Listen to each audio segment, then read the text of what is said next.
Vamos a hablar del gobierno con el pueblo, que como ustedes saben, si han seguido noticias, y si no, no importa, porque acá les vamos a contar, ya son 80 personas conectadas, que el presidente estuvo, o está más bien, con todo su gabinete en la región del Caribe, incluyendo algunos municipios de Antioquia del litoral del Caribe, para llevar el gobierno, para hablar de las cosas que se están haciendo y para echar muchos discursos, hacer anuncios, cosas que pues en teoría parecen buenas noticias, otras que son simplemente como arengas y mucho aire de campaña y de apoyo popular, porque eso sí, a todas partes donde va el presidente ha sido con un respaldo grande y con mucha emoción de muchas personas. Todo el gabinete se ha trasladado a Sucre, Córdoba, Bolívar y Magdalena, entre otros, y Antioquia, les decía, Montería, Ayapel, Tierra Alta, San Marcos, San Antonio de Palmitos, Tolú, San Onofre, Mompox y Cartagena. Ya había hecho uno en el Pacífico. Estas visitas tienen el propósito, entre otras, de evaluar las tarifas de energía, que ustedes saben es un problema grande en el Caribe, seguridad alimentaria, orden público, cuidado del medio ambiente y acceso a agua potable. Algunos destacados de la gira, mientras les muestro unas fotos que reunió acá Lina, que compartió Infopresidencia. Está la vicepresidenta Francia Márquez. Acá están presentando algunos bienes que está entregando la Sociedad de Activos Especiales. Recordemos que Daniel Rojas, que es un petrista de primera línea, ha estado en esto. Vemos en esta foto también a la primera dama Verónica Alcocer, a el exalcalde de Villavicencio, que se me acaba de ir el nombre, pero el apellido es Harman, que es ahora el director de la Agencia Nacional de Tierras. Esa es una de las fotos. Acá vemos al presidente saludando. Está, de hecho, acá con el director de la Sociedad de Activos Especiales, Daniel Rojas, y está también ahí Harman, que quiero salir ya el nombre porque si no, no voy a poderlo tener. Juan Felipe Harman, exalcalde de Villavicencio y hoy el que preside la Agencia Nacional de Tierras. Bueno, les estaba contando que el presidente en estas reuniones, en esos encuentros con la gente, muy al estilo como consejo comunitario, como asambleas populares, ha dicho distintas cosas, entre otras anunciaron una entrega de terrenos de la Sociedad de Activos Especiales, como veíamos en esta foto, a víctimas del conflicto. Anunció que se harán distintos tipos de inversiones para construir carreteras, mejorar infraestructura y conectividad. Se anunció la reactivación del Instituto de Mercadeo Agropecuario de Montería. Veamos este video para ver si nos contagia la emoción que hay por el presidente en otras zonas del país, que yo no sé si ustedes están tan emocionados o no.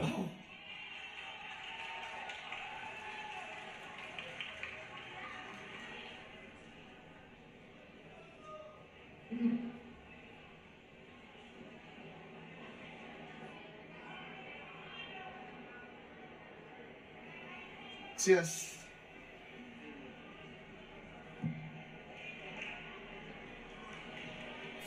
La cara, además, del gobernador de Antioquia, Andrés Julián Rendón. Vean, devolvámonos acá un segundo.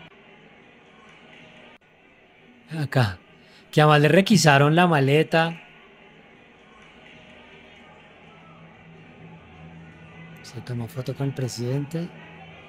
Y ese cuadro presidió la reunión desde ese momento hasta el final. Bueno, ahí está el detalle del cuadro que le dieron al presidente en apartado.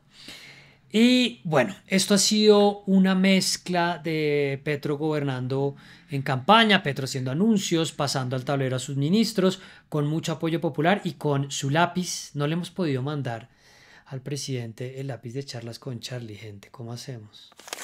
Todo esto empezó el viernes pasado en Cali, en Puerto Resistencia, donde el presidente aseguró que su gobierno solo tiene una alternativa y es que si no puede aplicar la Constitución tiene que convocar a una Asamblea Nacional Constituyente. Vamos a ver el fragmento de lo que dijo el viernes, que desató la cobertura y de lo que llevamos hablando toda la semana, y pues que el intento que vamos a hacer acá es tratar de llevarlo un poquito más adelante. Esto pasó el viernes en Puerto Resistencia. Entonces no es el pueblo el que se va arrodillado hacia su casa derrotado. Son las transformaciones de esas instituciones los que se tienen que presentar. No es el pueblo el que se va, Es la institución la que cambia. Esa es la historia de la democracia y de los pueblos libres.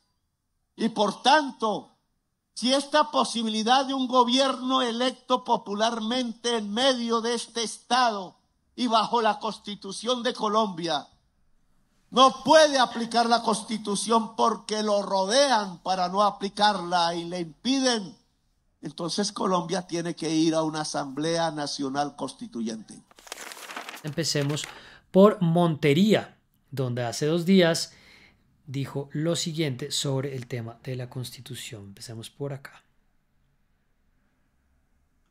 El prejuicio, hay un dicho que dice: el ladrón juzga por su condición. Entonces ayer se expresó el prejuicio: el ladrón juzga por su condición. Y dijeron: no, es que se va a reelegir. Se reeligieron ellos, nosotros no.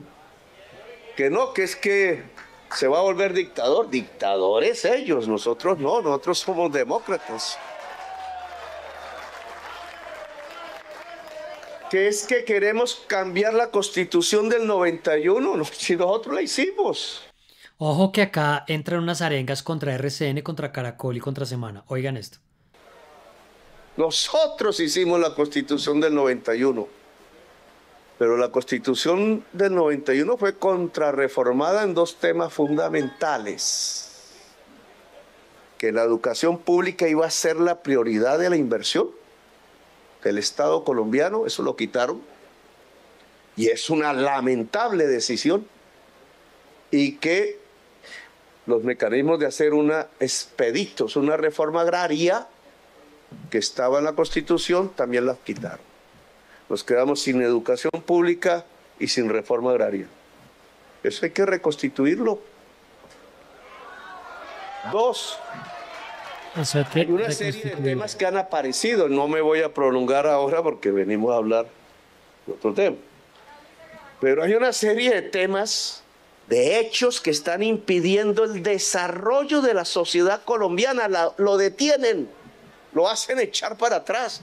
Nos meten en un abismo a veces sanguinario, porque la respuesta a la Constitución del 91, en el año 91, fue la gobernanza paramilitar. Y este tema hay que charlarlo porque ya es una verdad judicial. Y Semana. No ser... Bueno, ese es el primer fragmento del presidente que les quería mostrar. Otro fragmento desde San Antonio de Palmito, donde habló de este tema y después metió algo de la reforma pensional. Les voy a mostrar 2 fragmentos. Empecemos por este. Bueno, entonces, ¿qué hacemos?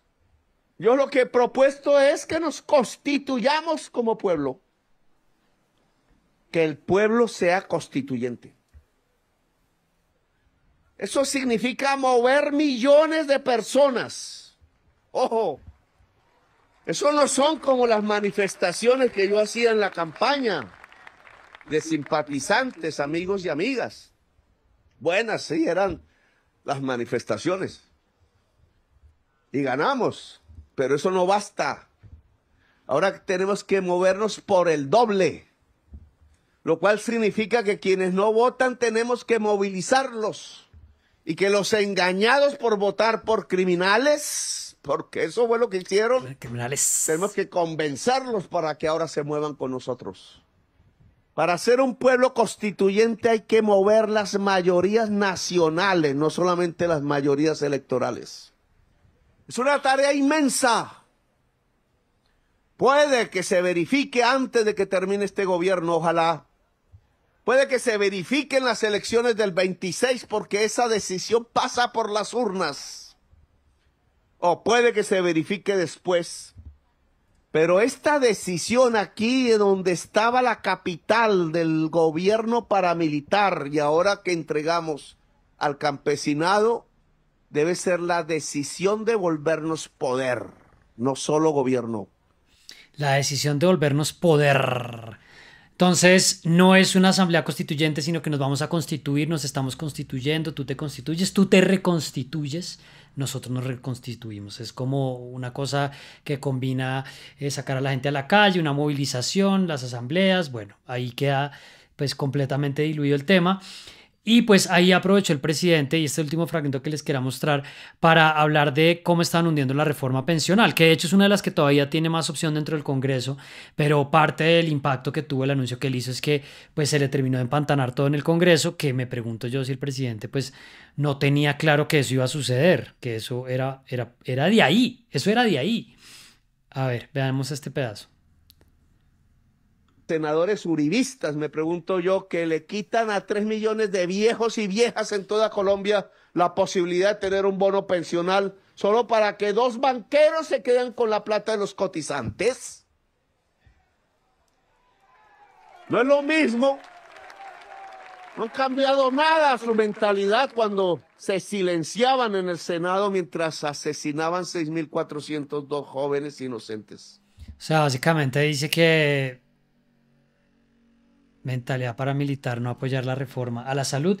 Y así ha estado el tema del poder constituyente. Petro convoca poder constituyente de los estudiantes para recuperar 200 billones destinados a la educación, constituyente ya para ordenar los territorios, constituyente no es para medir fuerzas, el capitalismo nos puede desaparecer, donde además criticó la música uribista. Y bueno, la constituyente es como una especie de es como el gato cuántico de Schrödinger, que está y no está. Y acá vimos, con esto terminó el repaso, una cosa que sacaron en la cuenta de Twitter de Presidencia. Dice: la Asamblea Constituyente no es reelección, no es evitar que las reformas se hundan, no es cambiar la Constitución del 91. Gracias, Santiago González, un super like. Cerealismo le da las gracias. Sí es garantizar salud, agua potable, educación, redistribuir la inversión pública, establecer un sistema judicial basado en la orden de la reconciliación. Pues lo que decían varios profesores de derecho es, pues, si a mí me ponen eso en un examen, pues saca cero porque eso exactamente está mal. Bueno, gente, Felipe Rey es profesor de Derecho Constitucional de la Universidad Javeriana, PhD de la Universidad Pompeu Fabra de Barcelona, y viene hace rato masticando algunas ideas que yo creo que vienen muy bien para la coyuntura. Felipe, gracias por acompañarnos un rato en la sesión, y yo quería preguntarle primero por como una percepción general de esta conversación, como cuando usted ve que el viernes el presidente empieza a hablar de una asamblea constituyente, ya ha pasado bastante agua por debajo del puente, ha matizado lo que ha dicho. Antes de meternos en los temas que usted está trabajando y mirando más, ¿cómo ha sentido usted esta conversación? Pues muy caótica, ¿no? Lo cual es muy propio de este gobierno y de este presidente y de la propia mente de Petro. Él siempre habla de la inteligencia. Alguna vez cuando era candidato le preguntaron qué era la virtud que más apreciaba, algo así, y decía que era la inteligencia. Pero la de Petro es una inteligencia como desestructurada, como caótica, como desorganizada, es decir, no tiene elementos como la consistencia, como la coherencia, como la lógica. Y por eso algunas de sus ideas y algunas de sus propuestas tienen estas mismas características, y lo de la constituyente creo que es un ejemplo. Es muy disparatada por varias razones que podemos ir conversando. La constitución del 91 no fue una constitución extraconstituyente. No fue. Oiga, para la constitución, para llegar a la constitución del 91 hicieron falta 2 decretos de contenido legislativo del presidente, 2 sentencias de la Corte Suprema de Justicia, un concepto favorable del registrador nacional y 3 elecciones democráticas. Y un movimiento social gigantesco, gigantesco. Que no son estas reuniones, discursos, no. El movimiento social más importante que ha tenido Colombia en los últimos 50 años. Entonces yo creo que la comparación que se hace a veces y que hace el propio petrismo con la Constitución del 91 es desafortunada. Pero además por otra razón, Carlos, por otra razón. Porque, claro, es que la Constitución anterior es la Constitución de 1886. 1886, o sea, una Constitución francamente que tenía todos los problemas de legitimidad democrática y que solamente establecía un mecanismo de reforma a través del Congreso, el acto legislativo. Pero con una constitución como la colombiana, que establece 3 mecanismos de reforma, muy diferentes, referendo, asamblea constituyente, acto legislativo, o sea, que realmente permite reformar la Constitución. Carlos, la Constitución colombiana se ha reformado más de 50 veces por vía acto legislativo. Entonces, lo que yo creo es que con una Constitución como esta, no hay lugar a esta teoría del poder constituyente, que por lo demás también le digo, que creo que es otra confusión que se da. ¿Dónde en la Constitución se habla del poder constituyente? ¿Dónde?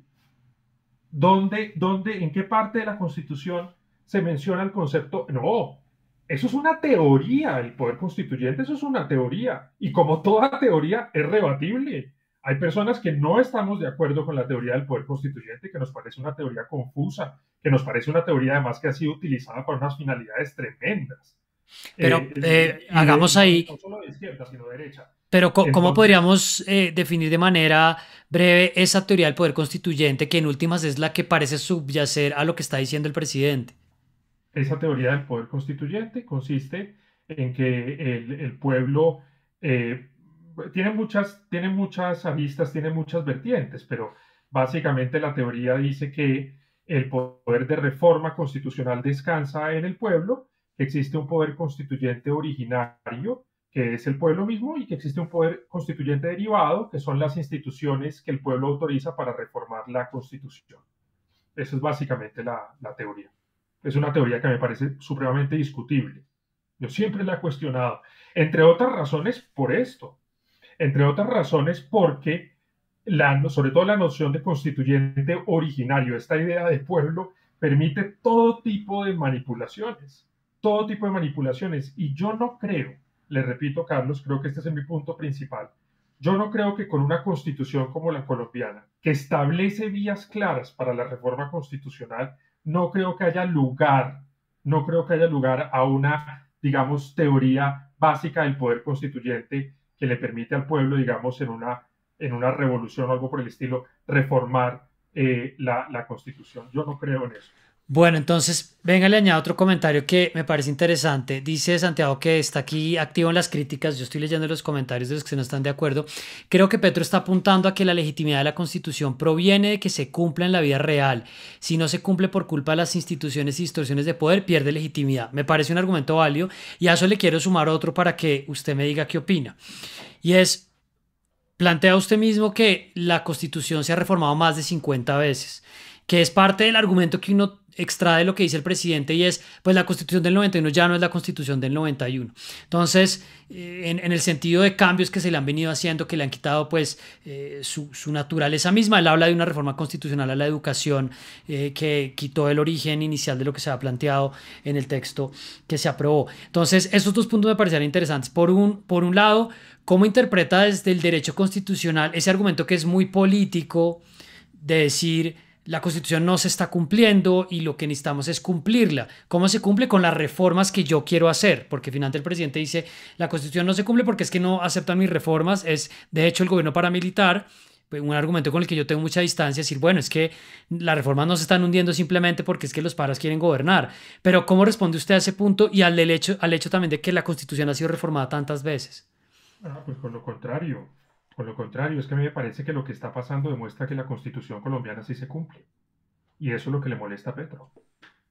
Eso es lo que le molesta al presidente, que la Constitución colombiana sí se cumple, que el Congreso de la República funciona, que el control constitucional funciona, que la libertad de expresión que le permite a usted expresarse, Carlos, y me permite a mí expresarme y le permite a Santiago expresar. Santiago es un buen amigo, yo lo conozco, que ha estado escribiendo, pero que piensa distinto a mí en muchos aspectos y le permite a él expresarse y me permite a mí expresarme y expresar puntos distintos, lo permite la Constitución. Petro es presidente también porque lo permite la Constitución. Entonces, yo no creo que las reformas de Petro estén naufragando porque la Constitución no se aplica. Creo que están naufragando porque se aplica. Y le voy a dar un argumento porque creo en la aplicación de la Constitución del 91 en el caso de las reformas de Petro. Porque creo que la Constitución del 91, siguiendo un modelo liberal de derecho constitucional, asumió que esta cosa que le oí a Petro, esto de nosotros no queremos el gobierno, no queremos el poder, queremos el poder. Eso es otro sistema. Eso es un sistema absolutista. Lo que usted puede buscar en un sistema absolutista es el poder. pero lo que usted puede buscar en un sistema democrático y constitucional es el gobierno, y el gobierno de un departamento, el gobierno de una sección, no de todas. Eso no existe en una democracia. El gobierno de una sola sección, y la sabiduría de la Constitución fue delegar la elaboración de las leyes en varios actores que tienen que trabajar juntos y que tienen que alcanzar consensos. El presidente de la República, el Congreso de la República, la Corte Constitucional y todos los ciudadanos que podemos influir en esa formación de las leyes. ¿Cómo podemos encontrar caminos dentro de la representación ciudadana y dentro de la discusión de hacia dónde queremos que haya cierto tipo de cambios, que además sean cambios que se puedan implementar de una manera tal vez más rápida o que represente o refleje las angustias y las preocupaciones de la gente? ¿Qué es lo que usted ha venido trabajando bajo el concepto de innovación democrática? Y usted dice en uno de los artículos, lo voy a poner en pantalla mientras habla, a la democracia liberal le ha salido costra, una incapacidad de autorreforma alucinante. Entonces metamos por ahí algo que estamos viendo, y es, sale un presidente que tiene un apoyo popular, pero que no es altamente popular, como es el caso de Petro, y pone contra la pared esta idea de vamos a reformar la constituyente, pero vemos a Bukele con un apoyo muy alto reformando la constituyente de manera muy discutible para hacerse reelegir. Bueno, de Venezuela ni hablemos, vemos la victoria de Milei arrasadora en Argentina. Entonces quisiera que le contáramos un poco a la gente de eso que usted viene conversando. Sí. Un poco el planteamiento es el siguiente, y es, eh, eh, alguien me podría decir, pero esto se contradice con lo que dijo antes. Puede ser siempre, pero a ver, el punto es el siguiente. Eh, digamos, Carlos, si usted revisa la evolución de la política y del derecho constitucional en el siglo XVIII, en el siglo XIX, incluso el siglo XX, pues se discutía un montón acerca de las instituciones políticas, el tipo de instituciones políticas que debíamos tener. Y ahora esta generación ha entrado más bien en una fase de pausa en la que poco se discute acerca de los principales arreglos institucionales. Poco el llamado que yo hago es a reflexionar sobre los diseños institucionales, sobre las instituciones políticas, porque lo que digo en este artículo es que todo el tiempo hablamos de personas, ¿no? Entonces todo el tiempo hablamos de Trump, de Milei, de Kirchner, lo que sea, pero olvidamos que en realidad cualquier resultado político, y esto lo digo ahí, es el resultado, claro, la gente vota, pero la gente vota con unas reglas de juego y con unos diseños institucionales. Si el colegio electoral no existiera en los Estados Unidos, Clinton y no Trump sería presidente, y Gore y no Bush sería presidente de los Estados Unidos. O sea, los diseños institucionales importan. Entonces, lo que yo estoy planteando es que tenemos que tener una discusión pausada y constitucional, y por esto creo que no es una contradicción con lo que estoy diciendo, porque yo no creo que la forma de dialogar sobre estos temas sea a través de unas reuniones. Eso, por supuesto, puede formar parte de la deliberación global, pero no es el mecanismo constitucional específico para buscar la mejora de esas instituciones, y sobre todo para algo que yo creo que es muy importante, que es introducir mejores formas de diálogo en el debate público. A mí eso me parece crucial, y creo que ya hay diseños institucionales que van dirigidos en esa dirección. Gracias por estar en una sesión de escritorio, gente. Cuiden la dieta informativa, no lean y consuman solamente con lo que están de acuerdo. Está bien si están en desacuerdo, está bien si critican, déjenlo en los comentarios. Acá leemos algunos. Nos vemos después de Semana Santa. Desconéctense un rato, así vayan a estar en Bogotá, así vayan a trabajar. Sálganse de la licuadora. Seguimos teniendo más contenido. Dejaremos algunas cosas para que durante la Semana Santa lo vean. Repasen también entrevistas chéveres que salieron. Los quiero mucho. Gracias. A esta hora, 130 personas conectadas. Nos vemos después de Semana Santa con sesión de escritorio. Con sesión de escritorio recibimos después de Semana Santa. Nos vemos. Chao.